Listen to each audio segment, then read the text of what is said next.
നമ്മൾക്ക് ഈ ക്ഷേത്രം ഇന്ന് ഇത്രയും പെട്ടെന്ന് ഉണ്ടാക്കാൻ കഴിഞ്ഞു.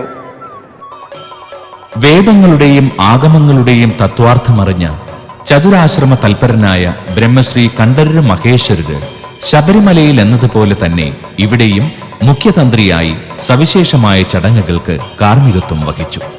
പ്രതിഷ്ഠാദിനത്തിന്റെ തലേന്നാൾ സങ്കീർണമായ ഒട്ടനവധി ക്രിയകൾക്ക് ക്ഷേത്ര സങ്കേതത്തിലെത്തിയ ഭക്തർ സാക്ഷിയായി. നിരവധി താന്ത്രിക പ്രക്രിയകളിലൂടെയാണ് ആ ചേതനമായ വിഗ്രഹത്തെ ചൈതന്യ പ്രസരമുള്ള ദൈവിക ബിംബമാക്കി മാറ്റുന്നത്.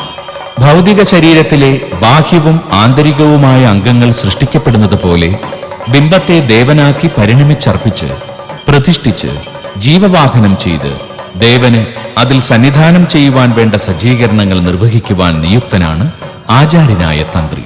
ബിംബത്തിൽ ദേവകൽപ്പന ചെയ്ത് പ്രതിഷ്ഠിക്കുന്ന കർമ്മത്തിൽ തന്ത്രിയുടെ സങ്കല്പമാണ് ഏറ്റവും നിർണായകമാകുന്നത്.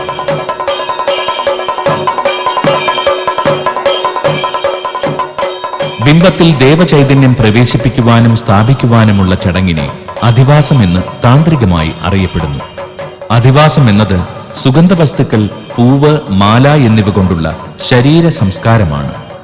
അതിനുള്ള മുന്നൊരുക്കങ്ങളാണ് ഇത്.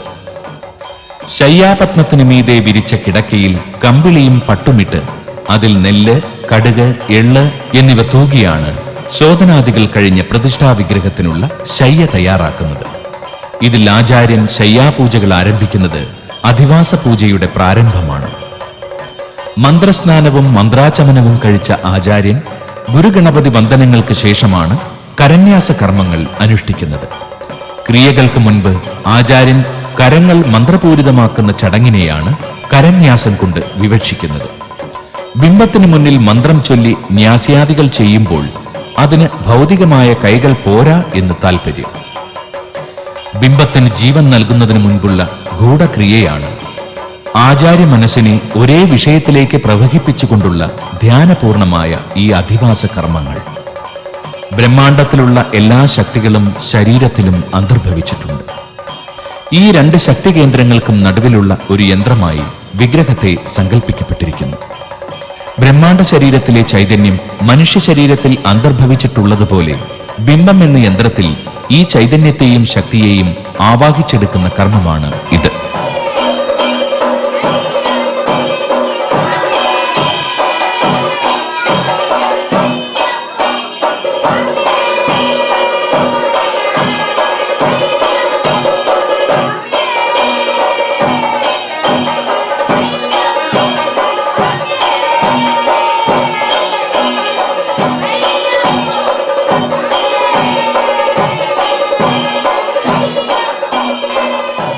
നാം അധിവസിക്കുന്ന ബ്രഹ്മാണ്ടത്തിന്റെ ഒരു പിണ്ഡാണ്ഡമായാണ് ബിംബം സങ്കല്പിക്കപ്പെട്ടിരിക്കുന്നത്.